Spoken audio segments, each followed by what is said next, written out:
Evangelho. Evangelho é a palavra que deriva do termo grego evangelion, que significa boas novas. Ou seja, o Evangelho é uma boa notícia.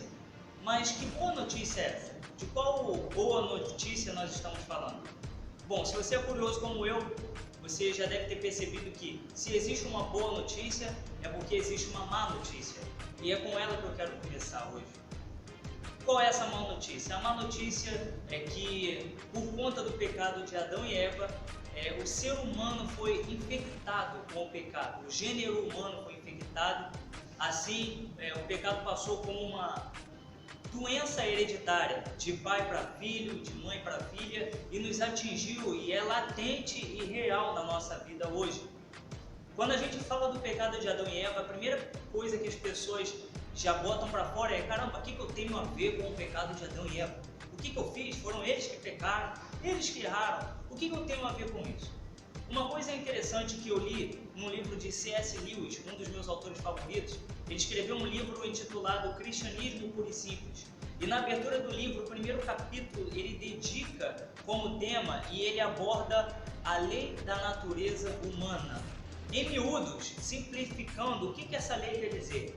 Que todo ser humano, em qualquer lugar da Terra, do mundo, do universo, aonde quer que ele esteja, independente dele nunca ter entrado em contato com outras pessoas de outras nações, todo ser humano dentro de si tem o que ele chama de senso do certo e do errado. Em outras palavras, todo mundo, se parar para olhar dentro de si e ouvir a voz do seu coração, vai saber que provavelmente você fala coisas que não deveria falar e deixa de falar o que deveria. Você pensa coisas que não deveria pensar e deixa de pensar o que deveria. Você vai a lugares em que você deveria evitar e não vai a lugares em que você deveria ir. Você sente coisas que você não deveria sentir e deixa de sentir o que você deveria estar sentindo. Ou seja, você é uma pessoa a quem você não deveria ser. Todos nós seres humanos temos essa consciência dentro de nós. O que acontece é que a Bíblia afirma isso quando em Romanos, no capítulo 3, versículo 23, o apóstolo Paulo, inspirado por Deus, fala o seguinte: porque todos pecaram e destituídos estão da glória de Deus. Ou seja, todos pecaram, estão separados e carecem, necessitam da glória de Deus.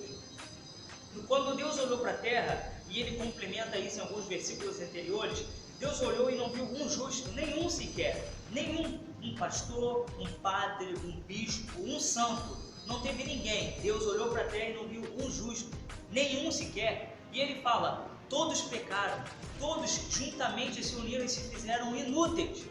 E às vezes a gente pensa que o nosso ato de justiça diz que nós somos, mas o detalhe não está no que você faz, em si no que você é.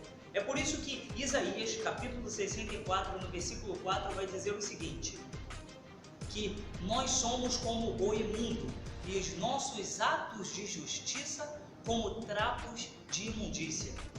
Bom, trapos de imundícia é o termo que a Bíblia usava para se referir ao lenço, ao pano que a mulher usava nos dias de menstruação. Você parou e pensou bem no versículo que eu acabei de citar? Abra sua Bíblia e veja comigo. Isaías capítulo 64, versículo 5.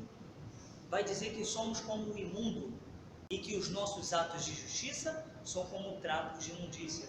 Ou seja, tudo aquilo que você faz, e você pode ver que a gente se engana com isso. Ah, mas eu não sou uma pessoa tão ruim assim. Afinal de contas, eu dou para Criança Esperança. Eu ligo para lá, eu dou 20 reais, 30 reais, 100 reais, 1000 reais. Eu ajudei a velhinha a atravessar a rua.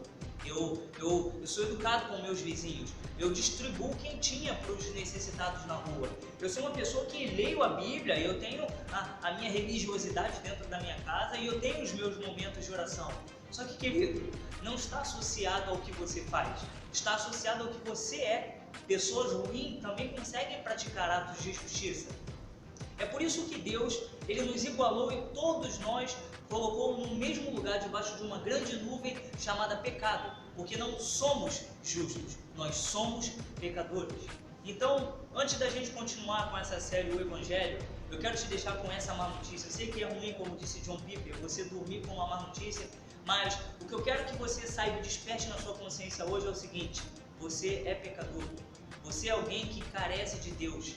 E antes de você apontar para a vida de alguém que se acha justo, esse alguém, você, todos nós, eu, somos pecadores. Estamos na mesma condição, dependentes e carentes da glória de Deus.